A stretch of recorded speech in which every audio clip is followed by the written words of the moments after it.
Welcome to Mediocrity Land, where mediocre is cool. At 101 WCSX. What is happening, mediocre people of YouTube? I got a pack of smokes on me, but I'm gonna go for the vape. And yes, for any of you thinking about quitting smoking, is the vape satisfying? Oh yeah, for sure. I think I said in a previous video, it's the first time I've had a nicotine buzz in a long time.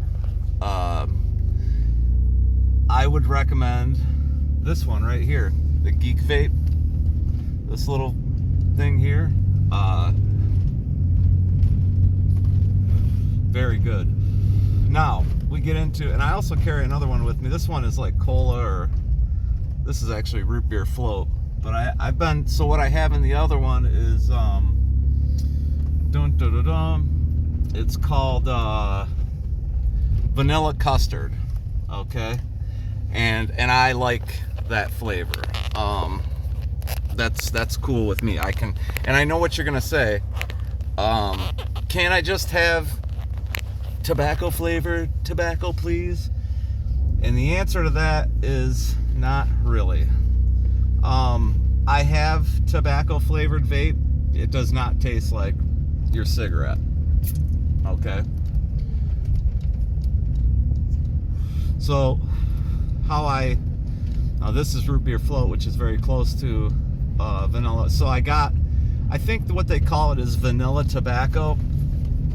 So there was a part of the vanilla tobacco flavor that I liked, but I couldn't really figure it out. And it does not taste like tobacco from your cigarette, right? Which bummed me out, because I'm like, that's kind of the biggest thing, right? And I know you're gonna say it too, Ed and Elmo, I never thought I would get into the flavor thing, and I kind of jumped right in with it, because I got like a strawberry flavor one and like a blue raz or something flavor one, which are good, but that's not like, dude, I don't smoke fucking strawberry flavored and blue raz flavored cigarettes, right? So it's not something I'm gonna smoke all day. Not something I'm even gonna be interested in smoking all day. And the whole point here is to get off the damn cigarettes, you know? So if it's not satisfying, if it doesn't taste good, it ain't gonna work. So, brings me back to vanilla tobacco. That flavor wasn't bad, but I was actually like, could use a little more flavor. So the dude at the store was like, well, here, try. You can see, like, do you like custard? I'm like, yeah, okay, sure. And he's like, okay, try this vanilla custard, which I really like. And that's what's in here. It's not overbearing. It's as close to like tobacco as you're gonna get. But it actually tastes a lot better. I actually prefer this over my cigarettes, the taste of this, than the taste of my cigarettes at this point. Now it's been what seems like a long odyssey getting me to switch over to vape, Again, smoking becomes such a part of your life, such an activity and a habit that it's difficult to quit. That's why so many people can't quit, or don't quit, or have trouble quitting. I don't know that I'm so much interested in quitting as I am doing something a little healthier, So that's why I said, okay, I'm gonna try the vape. But if I try the vape, it's gotta be one or the other. You can't do both. Now, I know what you're gonna say, yeah, but that shit fucking kills people too. Well, we don't really know that, We had one case of several years ago where some people bought some counterfeit vape juice, and it turned out to be vitamin E, and it was contaminated, and it did kill somebody because they got a lung infection, bad lung infection. But the actual stuff, we don't really know what it's gonna do. It's basically, it's water vapor, nicotine salts, and flavor. Now, the flavoring is probably the worst thing for you, chemical wise, but it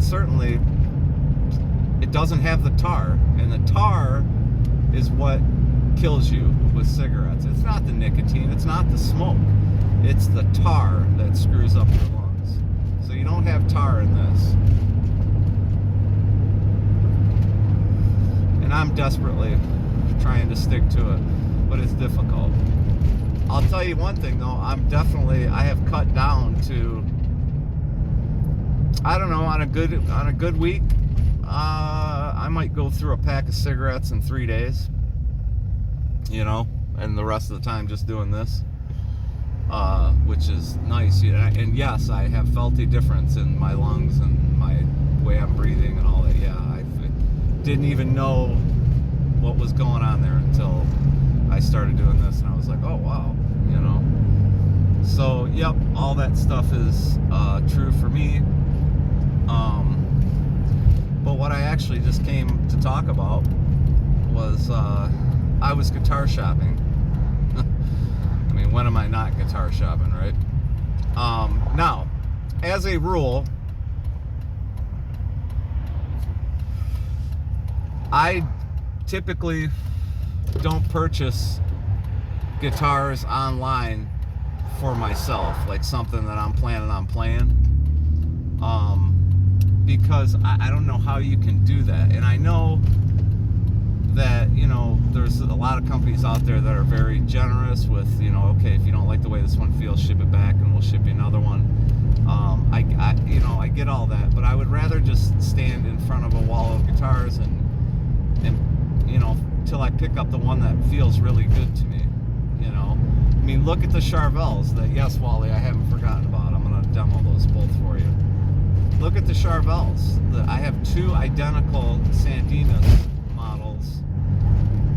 I mean, they are identical, but for whatever reason, that seafoam green one just feels different to me.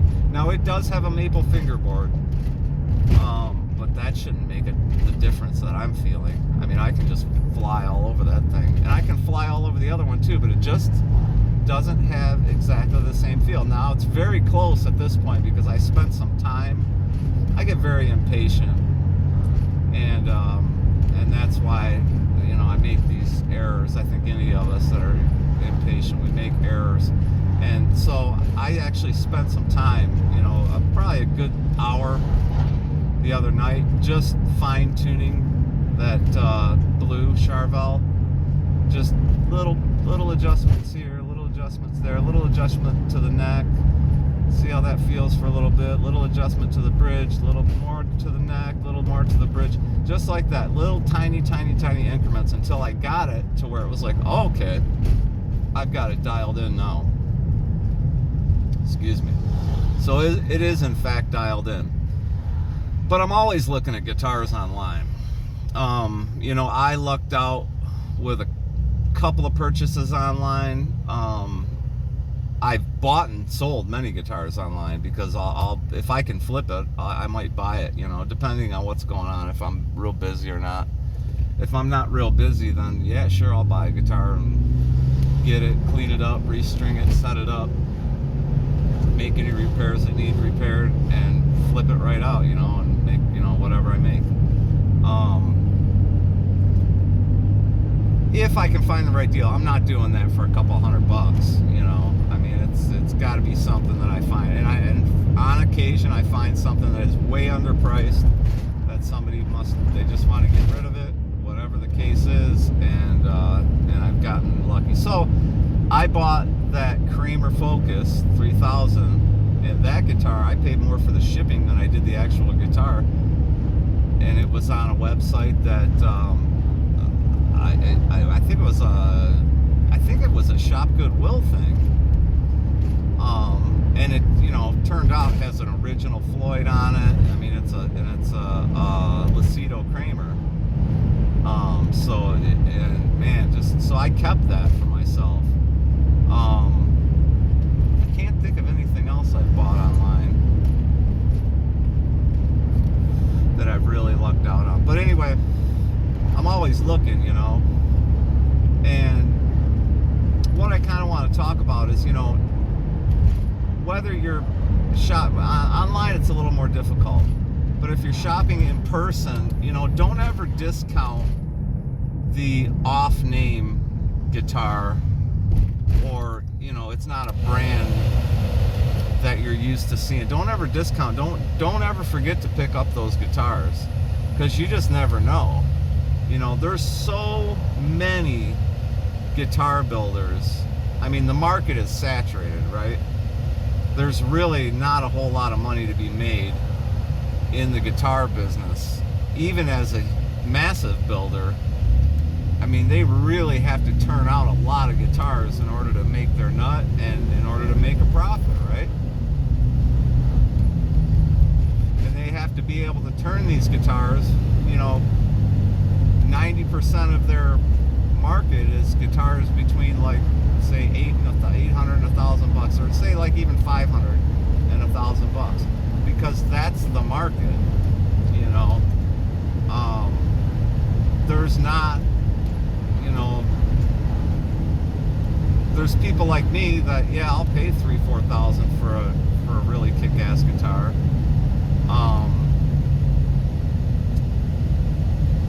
But at the same time, I mean, I don't need any guitars right now, and I'm not jumping out of my shoes to go spend $3,000 or $4,000 on a guitar. I'd much rather spend between $800 and $1,000. That's that is the market, and that market right now is saturated beyond belief. There's so many guitars out there. Like I say, a corporation like Gibson or Fender, they really have to turn out and sell a lot of friggin' guitars every year in order to make a profit, and those profits aren't what you might think. Just because the numbers are high doesn't mean the profit margin's high.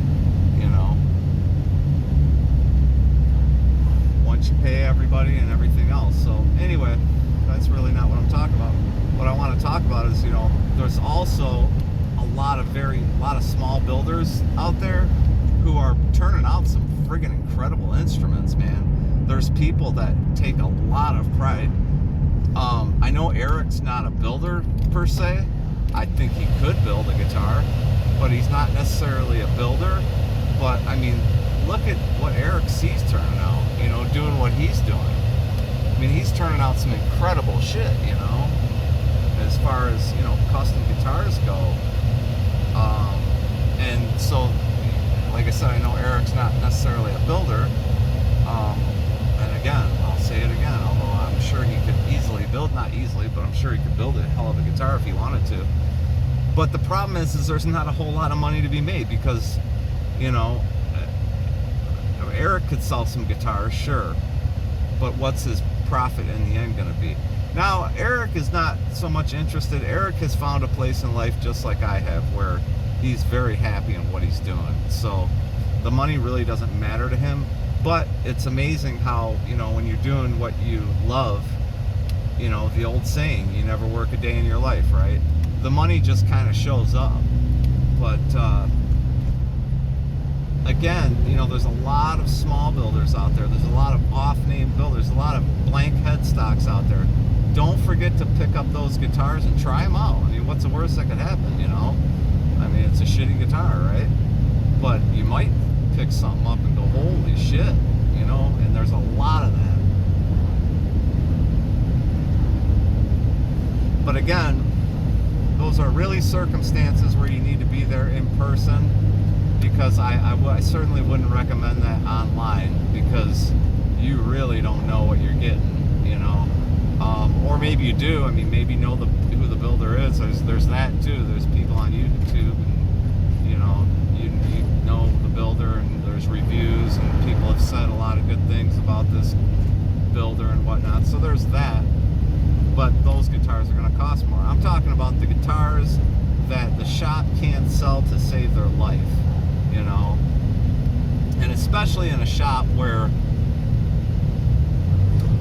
perhaps the people that work in the shop don't really know what they're looking at or feeling or whatnot.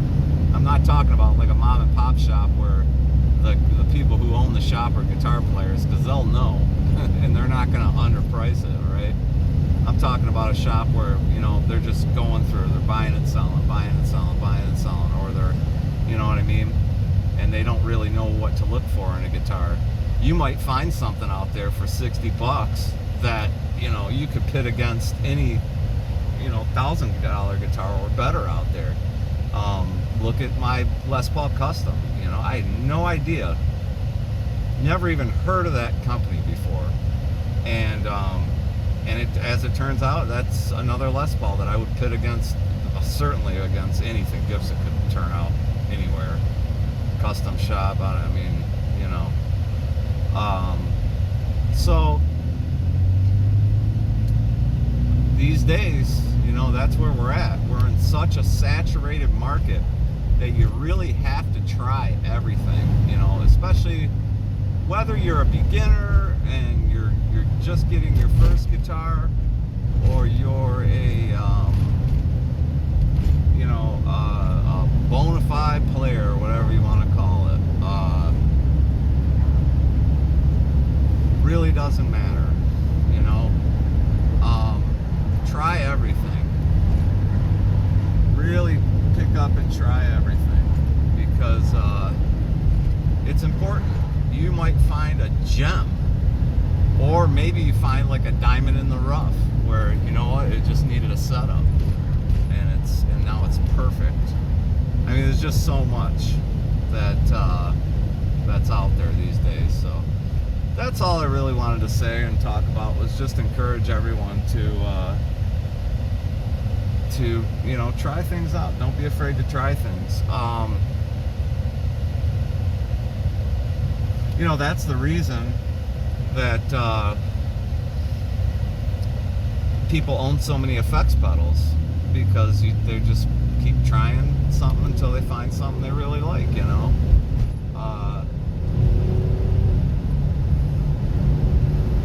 I'm going to build a distortion pedal, and my distortion pedal is going to blow away the one that someone else on YouTube is building. Because you want to build a distortion pedal, I'm going to show you how it goes and how it works, and how you go about building a great distortion pedal, not just a whatever it is off the top of your head. I'm going to show you what it takes to build a great distortion pedal. It doesn't take much. It does not take much, and you can have the greatest of the greatest distortion pedal. It's, you know, there's nobody out there that wouldn't love it. And I've actually been meaning to make that one of my builds, and just kind of had it on the back burner for a long time, and I think I'm going to go ahead and do it, because now seems like a good time.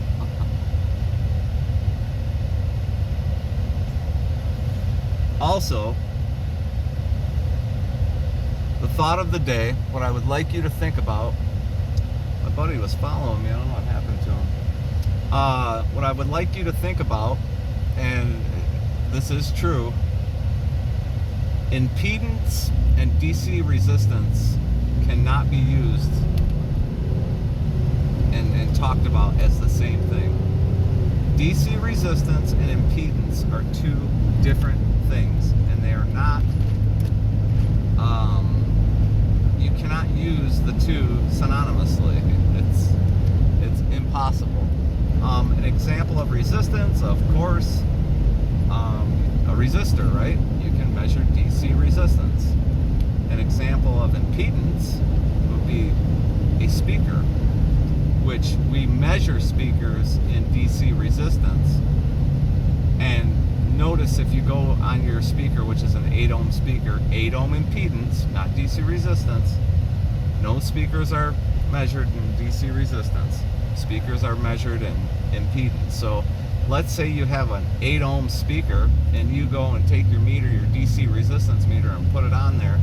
It's going to read probably somewhere around 6 ohms, maybe 5.6. It might, maybe all the way up to, you know, 7 ohms, but it probably will not read 8. If it reads 8, then it's probably more like a 12 ohm speaker or something like that. for example, with your 4 ohm speakers, when you measure a 4 ohm impedance speaker with a DC resistance meter, you'll get like 2.7, something like that. That's an acceptable reading that tells us the speaker is within range of its nominal impedance, okay? That's just the way it goes. Impedance and DC resistance are two separate, completely different things. I don't want to say completely different things because they are kind of related, but they are not the same. And anyone who uses impedance and resistance as the same thing when they're talking about something is a fucking retard. And especially when they do it over and over and over and over, and they don't even catch themselves and say, oh, you know what, hey, I know I said impedance, but I actually meant resistance, or I know I said resistance, but I actually meant impedance. No, when they just constantly keep repeating it and referring to resistance and impedance as the same thing, they are fucking retarded.